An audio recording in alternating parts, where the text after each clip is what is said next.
miner's leaving his home for his work. He heard his little child scream.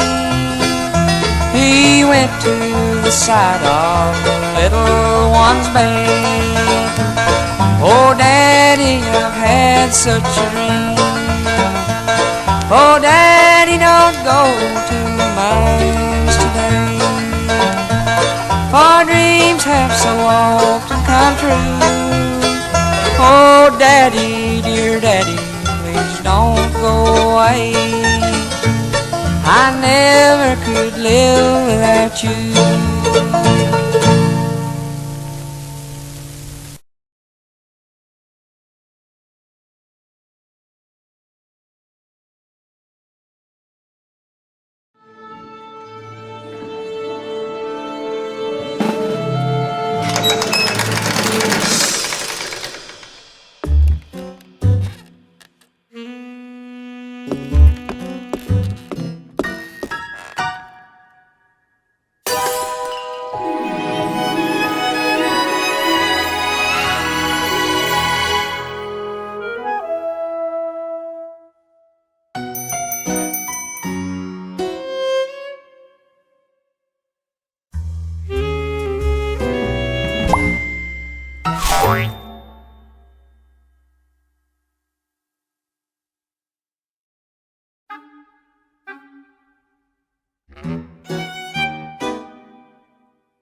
Our first animator, Ryan Aaron Kaufer. Am I pronouncing that right, Ryan?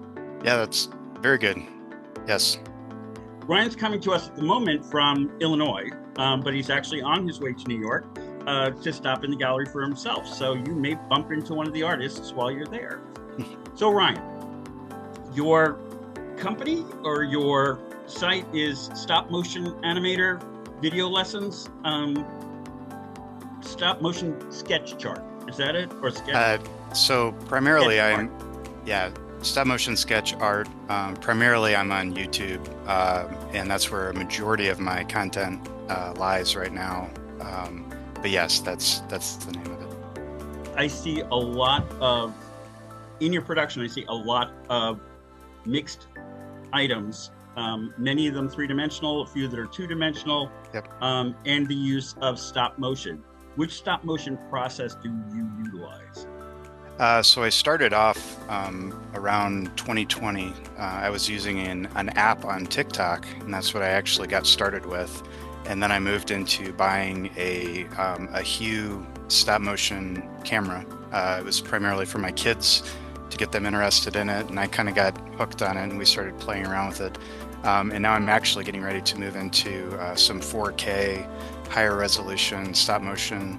Now that it's kind of taken off, I never really thought it would get where it is right now, but yeah, now that it's taken off, I'm going to move into a little bit higher resolution video capturing devices. There's an awful lot of whimsy going on in your work. I enjoy it very much, even to the anthropomorphizing of little blocks and everything, and the finger going, come over here, and that sort of thing. What's your inspiration for joining the mundane to the wonderful? So my background is I do a lot of abstract art, a lot of really fine detail, many 30, 40, 50-hour drawings. So the geometric portion of it and the 2D and 3D and mixing all kinds of different things together to create a production really interests me. The side with the toys and the Legos and all of that, a lot of that inspiration comes from my children. And we kind of put it all together. One of the things that we can't do in the gallery is a lot of my stop motion is to audio, like different artists, so it's timed. So a lot of that we obviously can't put in the gallery because of the rights to the music. Right. But yeah. I think a lot of my inspiration comes from I wanted my videos to be focused around positivity, emotion, inspirational content. A lot of them are really kind of deeply emotionally attached to me, as far as encouraging mental health awareness and different things like that. So that's kind of where I want my audience to come from, is people that are really looking for something that just grabs them and says, hey, you know, this really kind of is a pick me up for the day. Something positive to see as they come scrolling through their reels or shorts or whatever they're looking at. But at least it appeared to me that you also have kind of an educational bent to it. In other words, hi, this is how you can do this too, to make it almost interactive in its own way. Is that true?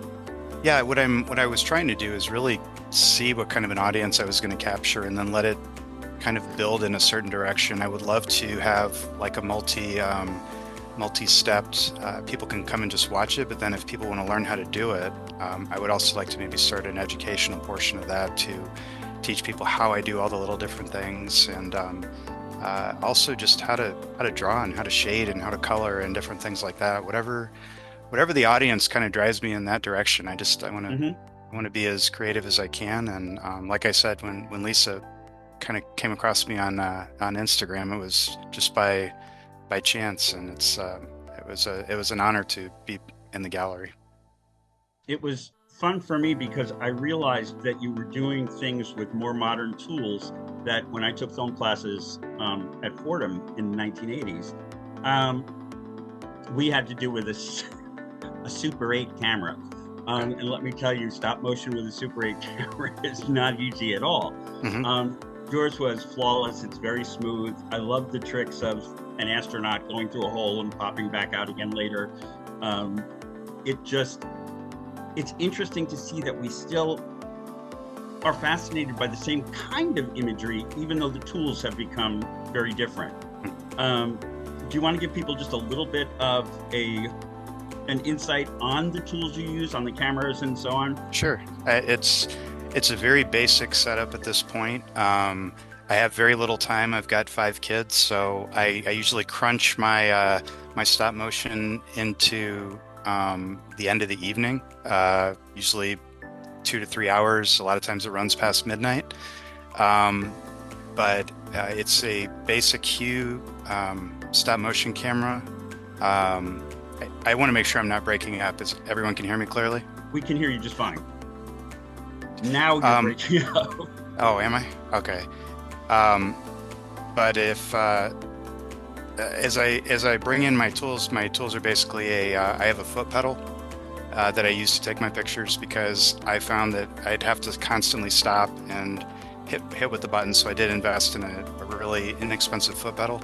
The Hue stop motion software allows you to do what's called onion skin, which allows you to see the previous pictures that you've taken, and you can then put your hands back in the exact spots that you need to. So a lot of it is the most time consuming part is when you take the props and you're moving them around and taking them apart, is getting everything back in the same spot, because when you draw something and you have your hand staying in one spot the entire time, you may have an hour worth of taking your pictures of your hand in that same spot while you're making the drawings. But it's a probably about a $70 Hue stop motion camera, which comes with the software, and then basic laptop computer, props that exist all over my house with my kids. Right. And yeah. And they're all practical props. Am I right? These are all real physical items as opposed to not doing anything digitally. No, I have no, I don't, and to avoid going in a rabbit hole or rabbit trail, I'm not against AI. I just personally don't use any of it in my work. Everything that I do is hand drawn. Every prop I use is original to something that exists in my house or something that I've made. Yeah, it's just all about creating everything by hand and giving the illusion of things taking place by just placing things at just the right point in time when you take the next picture, and then you adjust your frame rates, how many frames per second you're going to run, and a lot of times you alter that throughout the video to give it a different effect or to time it with music. So yeah, a lot of it's probably very old school practices with, like you were saying, taking pictures, picture after picture, and then you stitch it together. And then when I just usually put music along with it, and it creates a whole different experience than just looking at a static image of a drawing that somebody's created. It kind of tells a story as you develop the project. I think what I found really interesting about your particular process is the fact that you actually are drawing and speeding up your own drawing and the filling in of, say, numbers when you're doing 1, 2, 3, and then filling in the insides of them and everything. That's kind of unusual because you are a visual artist in other media as well. You can take advantage of that. And so we see your hand actually creating art while the stop motion is making that into a flowing time period and everything. I found that very fascinating. Oh, thank you. Was that something that you planned on, or just, oh, this would be good, I can actually draw this in while this is here? Was serendipity or planned? So my first approach at it was time-lapse, just speeding up a drawing process. And as that happened, I started to think of things just kind of evolving, and I thought it would look really neat if I could just point at the paper and then something would appear. And then what I thought, because I do a lot of abstract art and a lot of kind of tribal geometric artwork, and I was like, that'd be really cool if the color kind of filled in when I touched it. And that's where the idea of bringing the little colored blocks in and pressing on them to make the color appear. And then that kind of turned into, I got some inspiration from, obviously there's a bunch of Lego stop motion that's out there, but I wanted to do something a little bit different than that. So I looked all over the internet and I couldn't actually find anyone that did anything that I felt was exactly like I was doing. So I said, well, maybe I've got something here. I didn't want to recreate what everyone else was doing. So I was kind of went my own path, and I have some ideas of what I want to do going forward. A lot of it does become pretty time consuming because, like, when you saw the word welcome appear on that was actually a reverse. The crumpling up of the paper happened, and then I reversed it so that way it would uncrumple and appear completely smooth.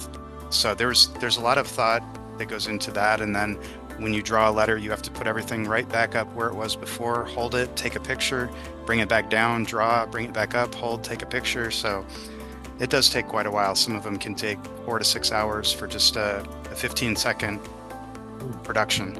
Get about 500 to 600 pictures in a lot of those. If you get up around 1 minute, you're probably looking at about 700 to 800 pictures.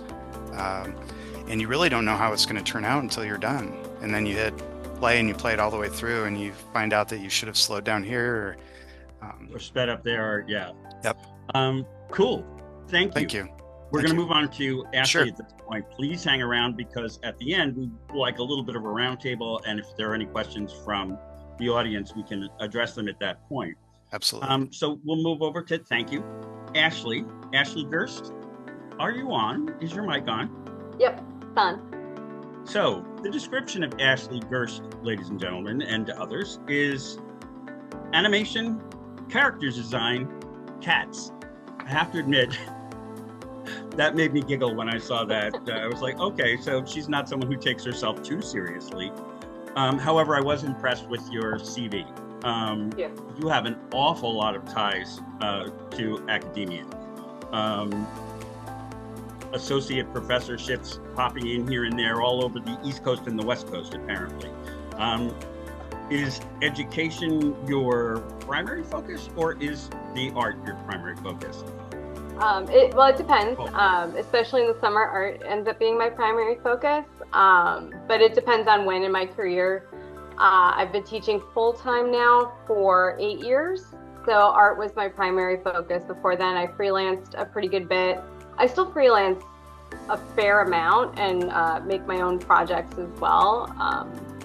But it just sort of depends on which week or which month and you know what's going on with the I was impressed semester schedule. With the range of your different kinds of animations. You know, there was that very iconic, almost Ray Lichtenstein, or if I may quote Disney, The Incredibles sort of credits type of very bold 60s animation. And then there was definitely something a little bit softer than that. We had some stop motion in there. There was one that looked like you had brought the cartoons of the New Yorker to life that I was very impressed with, a very sophisticated looking woman in a park kind of thing. You utilize all 2D, 3D, and digital creation, and you kind of mix them all together? Yep, I use a good mix of 2D, 3D. It's been a while since I've done any traditional stop motion. And I also do motion graphics, so I do a little bit of everything. Okay, so that actually is answering my next question. So the two characters in the story that we just watched, which I kept hearing in my head, I'm proud to be coal miner's daughter. Great piece, very touching. So those are digitally realized characters, the daughter and the father? Yes, they're both three-dimensionally animated, and the backgrounds that they're existing in are physical sets. Right. Usually, it depends on, like, for larger vistas, they're about maybe like 2 feet by 3 feet. And then for anything that's an interior, it's all 3D printed and painted, and I use more of like a dollhouse scale.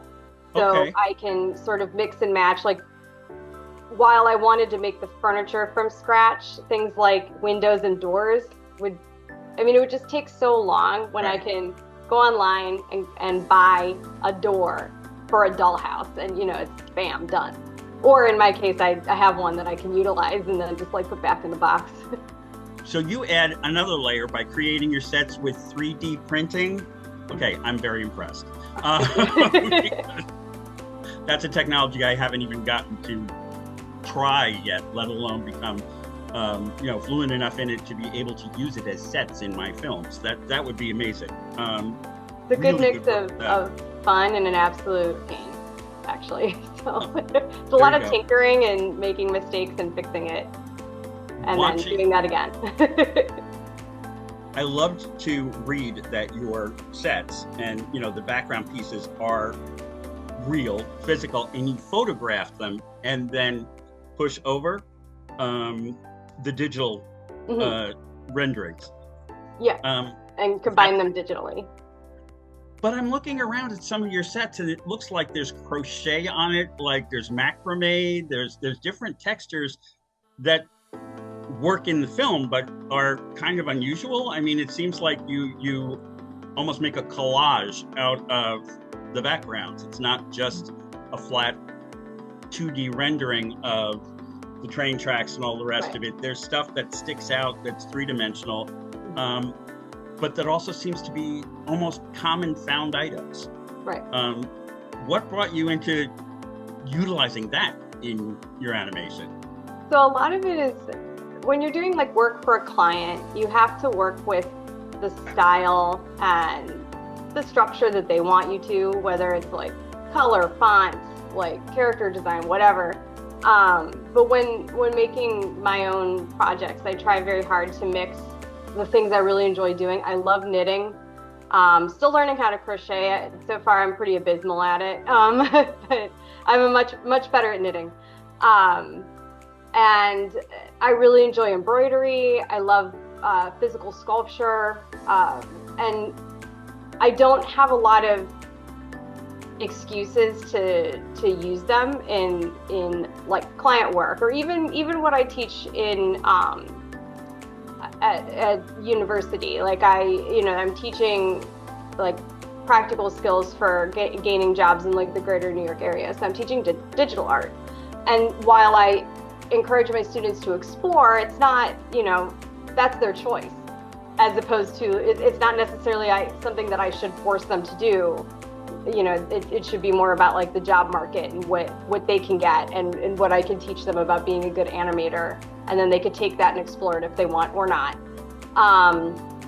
in a more traditional or odd sense. But I've always really liked mixing those things, and so any excuse I have to do it, I try very hard to do it.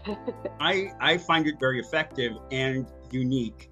It makes it a little bit different, but it also gives a texture to it that even just a 3D printed item might not.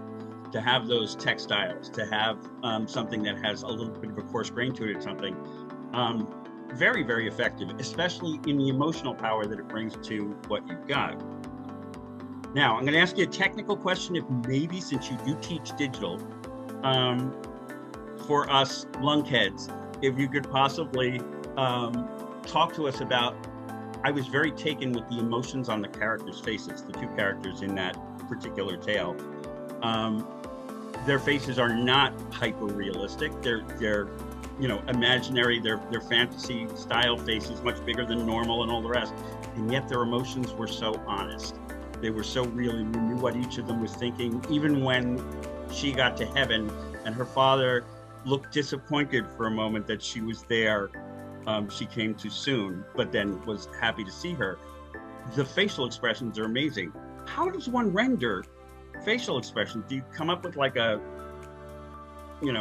graph and break the face into different quarters or something, or? Actually, yeah, that's not too far off about really? Of how it's done. So it's called a rig in 3D software, and so really you have like a full bone structure within the characters. There's a few different ways to do it, but really it's almost like a skeleton that's like running their body. And so you can have a skeletal system within the face, which looks honestly kind of terrifying. It's like there's this giant like tree or spider pushing out, and each bone that sticks out, or like a porcupine, like it's a very odd look, can control and move certain muscles in the face, and you have to sort of dictate, like the ones here have to move the eyebrows but should not move anything down here, because then that'll look weird. And so you can kind of use it to pinch and pull the face in the way that you want, or like have the character blink and things like that. So they had a few set expressions that I set up a system for, like, so that I didn't have to hand animate every time all those bones went like this to blink the eye. I was like, this is a blink, do the blink and do it over this amount of time. You created that template, however, the template of a blink, or macro, I would have called it back in the day, or an inhalation or something like that. But you created that. That's not something that came with the software, I assume. Pieces of it come with the software and allow you to put it together. So you can dictate how you want it. Because for example, the characters have very rounded arms.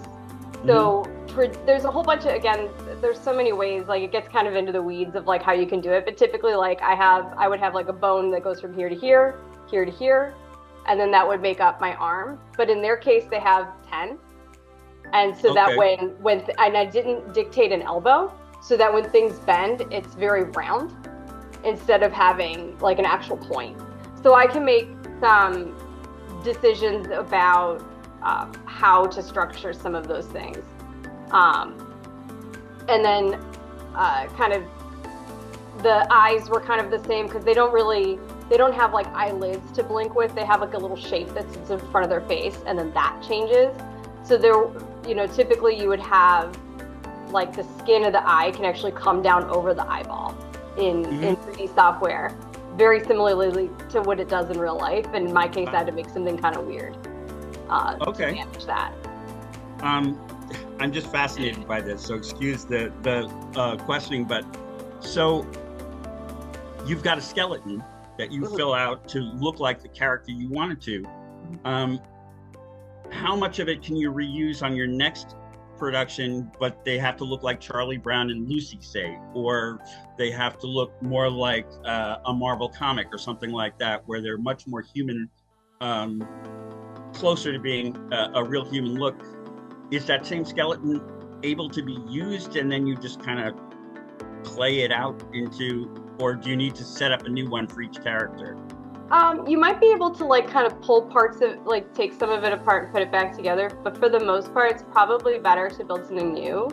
That doesn't mean that you can't build other things that you can reuse. Like for example, now in my film, I don't have anything like this, but you mentioned like Marvel. Like let's say, in a lot of Marvel movies, they have some kind of like a weapon. So Thor has a hammer, and sometimes he might grab the hammer from the top, or he might grab it from the bottom. And depending on what he wants to be able to do with that hammer, I can change, there could be a rig structure that changes how he's able to grab it and do stuff to it. And I might be able to take that and add it to, say, He-Man and his sword. Okay. And reuse parts of that. But even then, sometimes it would break and I would have to do it again or build it again. Wow. So maybe. Yeah, you really need to be training, and so that's very impressive. It gets very, very technical. Do tell us about Sesame Street. Sure.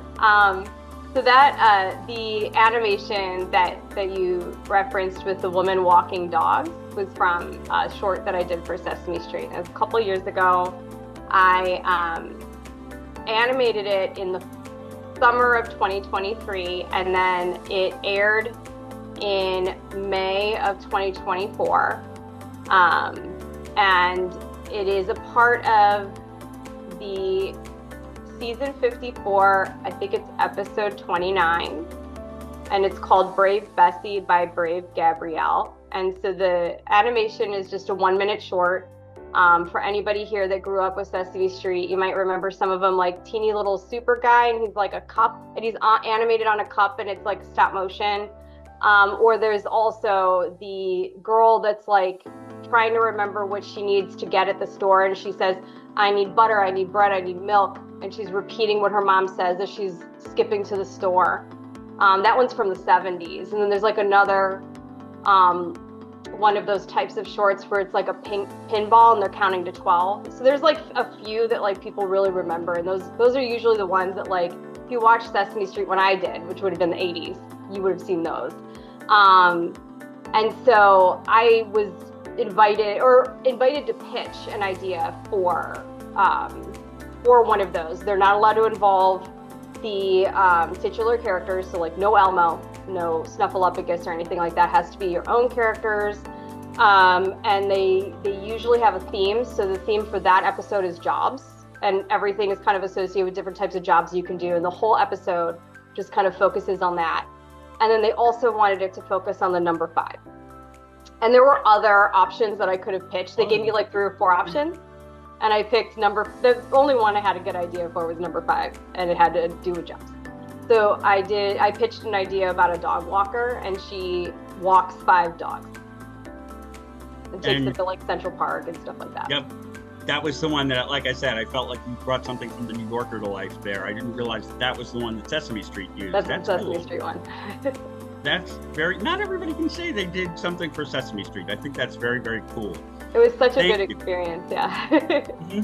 No, I bet it was. I'm going to move on now to Richard, but again, please hang around because we'll do a little bit of a roundtable at the end, and people can ask questions and everything. And so we come over to Richard Thompson. Richard Thompson had the last piece that you saw in the video at the beginning that featured a Harlequin.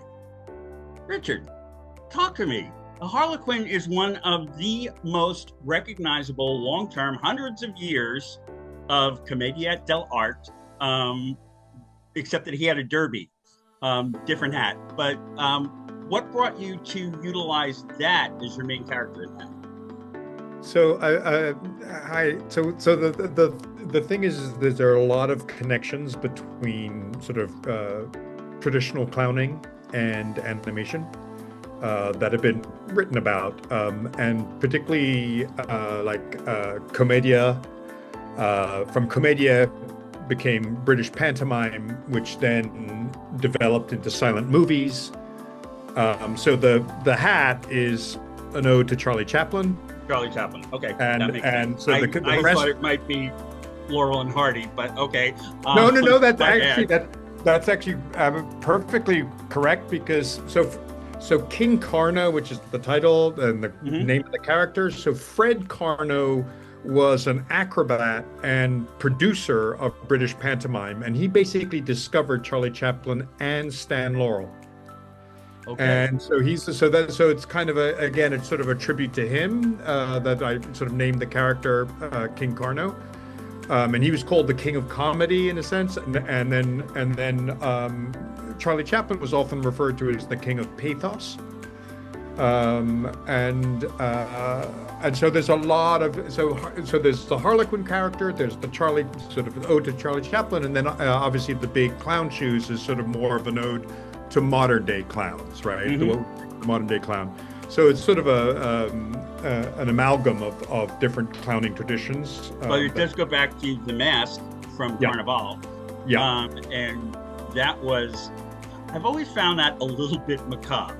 Yeah. Am I the only one just as an offhand there? Go ahead, I'm sorry. Well, no, a lot of people think clowning is, clowns are scary, right?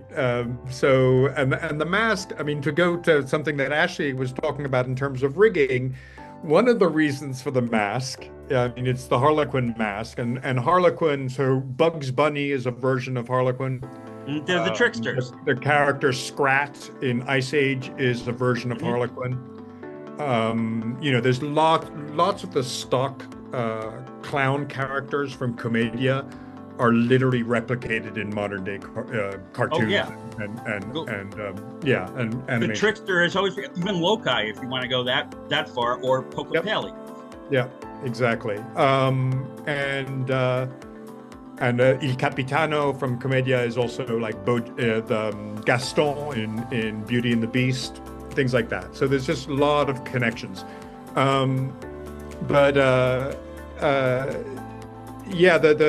The commedia mask, going back to something that Ashley was referring to in terms of the rigging and the work, if your character is masked out, you have to make the eyes. There's less work to do, so it's a little bit sort of economical in terms of that. And I think with, and I believe both Ryan and Ashley can speak to this as well, which is, it's very time consuming, animation. Any kind of animation is really time consuming. And so you always are looking for ways to tell your story, your visual story, with economy as much as possible. I went through your video a couple of times, and it reminded me there used to be an animation tradition of utilizing household objects like scissors and thimbles and the spools of thread that didn't have thread on them anymore. Your usage of the dress model, the dress mannequin, reminded me of that, and a few other things in there as well. Is there a name for that tradition? Do you know what I'm talking about, or am I just being so esoteric? I guess I'm not familiar with that. I mean, one of the reasons for that obviously is the comedy possibilities of him falling in love with, an inanimate object. Women do seem to lose their heads over him. Well, yeah, exactly. And then the other side of that is, once again, is if you don't have, well, the character does get animated at a certain point, but if you don't have a full-fledged bipedal character to animate, as well as your leading, character, it's again a way of, being economical about your story. And okay. So in your work, is any of it a practical effect? Is any of it physical, or is it all digital? No, it's all 3D software. So it's all worked, and then also there's a sort of a texturing software that goes along with it that now is part of the process. Texturing meaning sort of the painting, the textures that are everywhere, and then I also sort of piloted some sort of emerging motion capture technology. So, I mean, I hate to call it, but like traditional motion capture is the thing that some people may have seen, sort of, let's say, for the Planet of the Apes or Star Wars, where they have actors, walking around with suits and trackers and everything like that. And there's, in recent years, there have been emerging technologies that have allowed people like me and students to have access to that technology without spending thousands and thousands of dollars. It requires a little bit more cleanup afterwards. And the other thing that you can't do is one of the 12 principles of animation is exaggeration. And unless you have a performer like Charlie Chaplin, or Robin Williams, or Robin Williams, or Mr. Bean, Rowan Atkinson. You're going to have to do a lot of sort of touching up to add in the exaggeration after you've captured the motion. So I actually performed all of the actions. I was going captured it myself, and then captured it myself. But then you have to place it on top of your rig, as Ashley was mentioning, and then you have to do quite a lot of cleaning up. Okay, because your Charleston, that your Harlequin did, and then your dress form sort of did, at least she did from the waist up, looked very realistic. And I used to be a dancer. Those body movements were really well done. Was that motion capture? Yeah, well, and I'm not a dancer, but yes, it was me in my. But it looked real enough to me that I was. That's the way your body moves, even if you suck. That's the way. You're very kind. Well, I can only really do one dance, and it was largely I was very. I'm someone from the 80s, so I was like, it was music from the band Madness in England. And so I had that playing, and I was dancing to that music. Awesome. And then I asked I do not write music, and then I had the musician who I hired, who did a wonderful job. I told him, this is what I'm looking for. Obviously you can't do Madness, but can we have the same beat? And he also did I also sort of used, Umpapa from Oliver? Oliver? Yeah. For the waltz that happens at that point. And I asked him, obviously can't use Umpapa from that, but if he could make a waltz that was, similar. Because animation does involve those 12 principles, and one of them is exaggeration, I personally loved the rock that he put on her finger. That thing had to be like 8 carats or more if it were real. And it also, you sort of had that focus in thing that Looney Tunes would do very frequently. When there was an important prop, suddenly everything would come shooting forward directly at it. Yeah. Nice little homage there. I really liked that a lot. Thank you. How much does your experience as a performer affect your work as an animator? Or does it? Huge. So for those here, I was a professional actor for 17 years. So the theater was largely where I worked, and so I think that the thing that I've always heard is that you can't teach timing. No, you learn timing from experience. And so just having 17 years of theater experience, I'm sure gave me kind of like, when I switched careers and moved into animation, it gave me kind of a step up, I guess, in terms of instead of someone just coming, from not having that experience. So it's hugely powerful. It also just sort of like in terms of, I love the theatricality, I love storytelling, I love, that kind of thing. And then the challenge of what I love about animation, particularly animation shorts, is that they're often silent, partly because you want it to be universal, be understood by all languages. But the challenge there is then now the visual storytelling has to be so fine-tuned that everyone understands what's happening, which I think is wonderful, which is a wonderful challenge. It would be nice if we could see some more of our silent films from our silent film era. My grandmother did films with Harold Lloyd, and she worked for D.W. Griffith. There's a lot of story that can be told in pantomime that isn't necessarily told with nothing but endless blah, blah, blahing at each other. There is something to that. And at least I think it's a different art form. And I saw a lot of that in your work. Even though there was music, there's music behind a silent film as well. Some guy at the piano is sitting there playing along, or well, there's real quick, the final sequence where he's sitting in the chair and everything. I mean, that is literally, there's a final scene of the movie The Circus with Charlie Chaplin, and he's sitting on a crate in an empty field as the circus has left, and he picks up an old flyer for the circus or poster that's ripped, and I basically matched that sequence for the moment when he's picking up the hat. And that's wonderful, because you do run into the few kooks like me that actually have some recognition of silent film. For us, that's a great homage. That's a great Easter egg, as they say today. And also a great valid choice. We don't pay enough attention to archetypes because they're out there everywhere. Commedia dell'arte had them. Shakespeare had them. We use them to this day, as you pointed out earlier. So many characters are stock characters that we then just flesh out with whatever's happening in that particular character's world.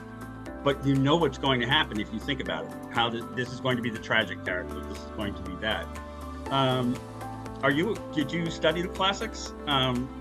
Yes, and also archetypes. I mean, it's fascinating that you say that, because actually I teach as well at the college level, and it's one of the things that I constantly focus on telling my students in terms of, embrace archetypes, because you have to tell your story as quickly and as economically as possible. So the more we can recognize the archetype as quickly, and then you can choose to tell your story and do a twist on it or whatever like that, but to make use and to embrace archetypes as much as possible. So it's fascinating that you bring that up. Your female lead has to have her I Want song before scene 3. Otherwise, you've waited too long and no one's going to care. So it even translates all the way up into modern musical theater. It translates up into modern film. Again, as I asked the other, conscious decision on your part to go through that? Obviously, you teach. I'm thinking to myself, yeah, this guy did this on purpose. His art reflects his own scholarship. Yes, 100%. Yeah, I mean, this whole thing was, and part of the thing is the connection with clowning, the clowning traditions, but also, you'll notice also if you look at a lot of animation shorts, many of them are in one environment. Yes. So mine is one environment. So there's all those, there's that element which I've already sort of addressed in terms of you want to design your story with economy. A lot of, and I'm sure Ashley can speak to this as well. But a lot of students come in, which is wonderful. A lot of students come in wanting to animate it, and they literally come in. And this is not too much of an exaggeration, but they think that within the first week of animating, they're going to create a Pixar movie. Yeah, I can see Ashley nodding, and the thing is it's a wonderful enthusiasm, right? And you want to sort of bottle that, but you constantly find yourself having to sort of say, let's slow down. Let's narrow the focus a little bit so that we can complete the project and tell. And it can be a short and a small story, and as long as you connect emotionally with the audience in some fashion, you've done your job. Excellent. I'm going to bring everybody. Ashley and Ryan, can you bring your mics up as well? And Lisa, I want to kind of roundtable here for a minute. Okay, I assume the three animators here are familiar with Hanna-Barbera Filmation. Do you ever use any of the dreadful tricks that they use? You ever watch the Flintstones? Fred and Barney will run past the same table with a vase on it 6 times in a run. In the Star Trek animated that they had back in the 70s.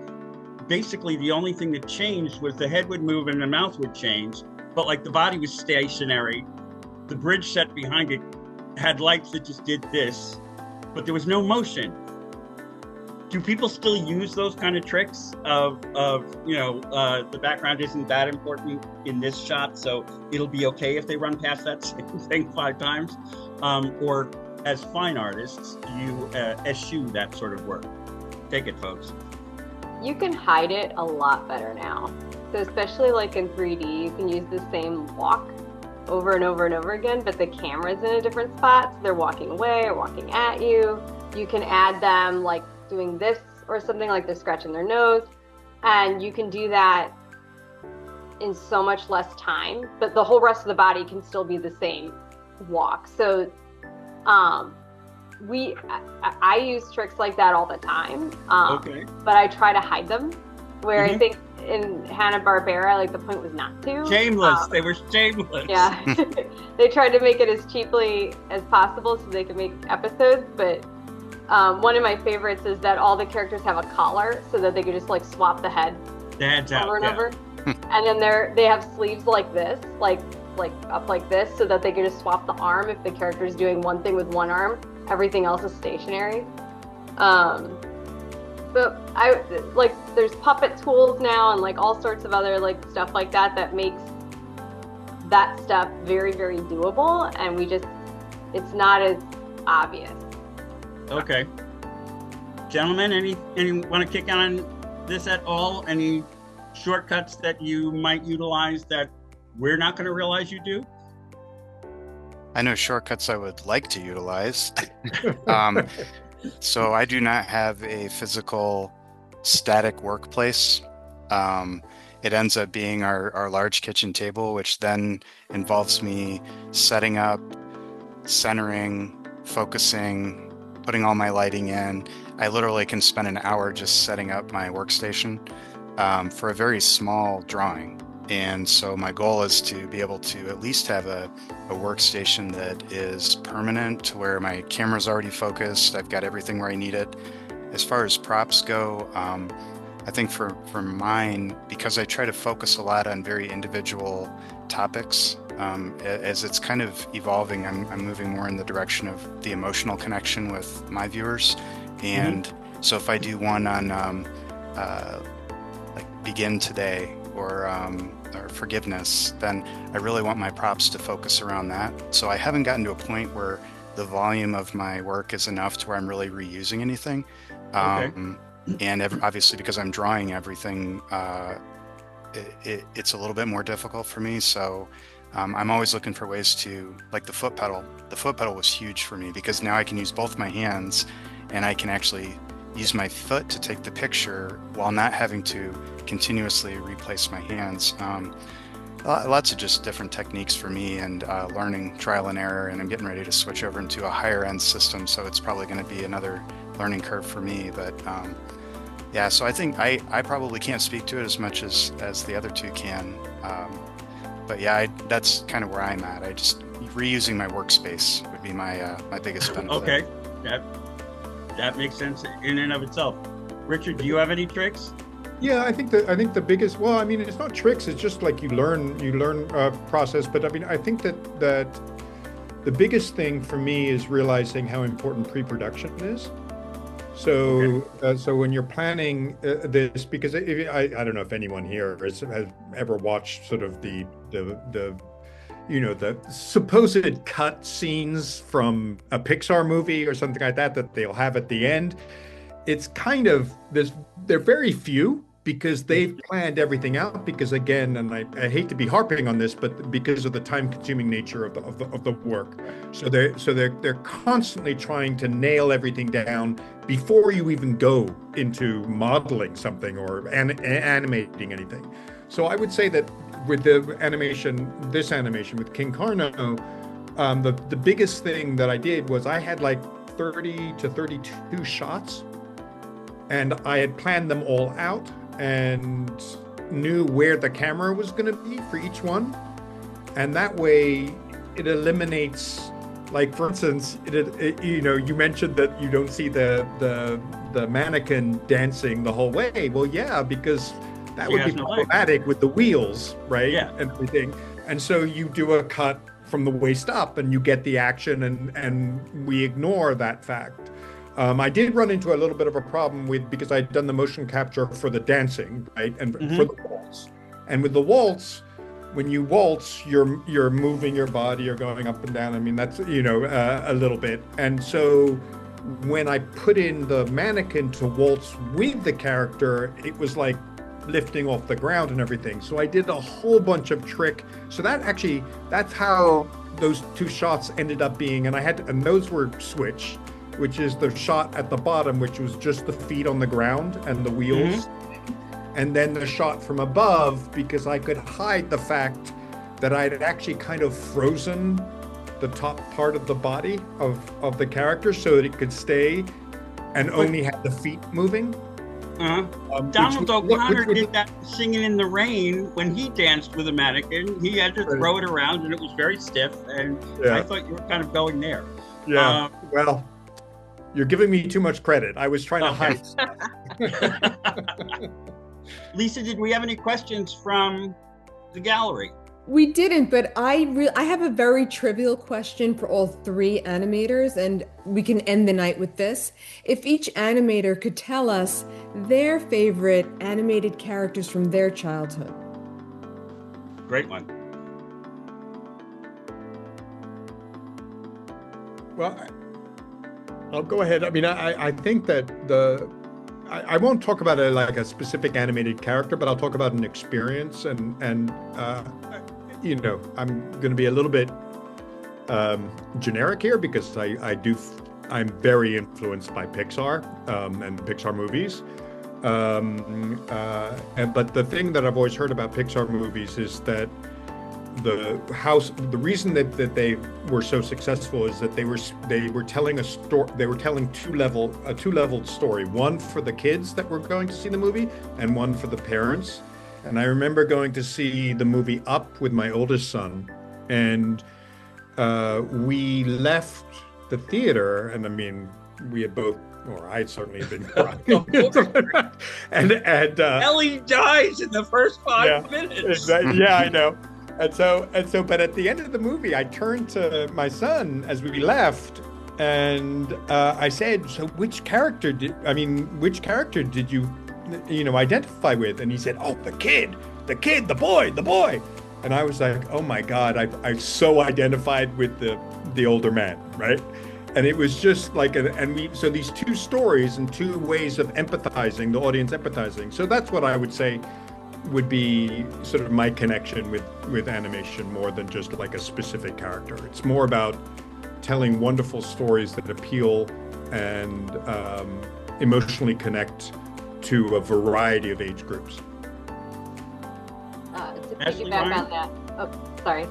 Go ahead. To piggyback on that, one of my favorite things about animation is that the possibilities really for it are completely endless in a way that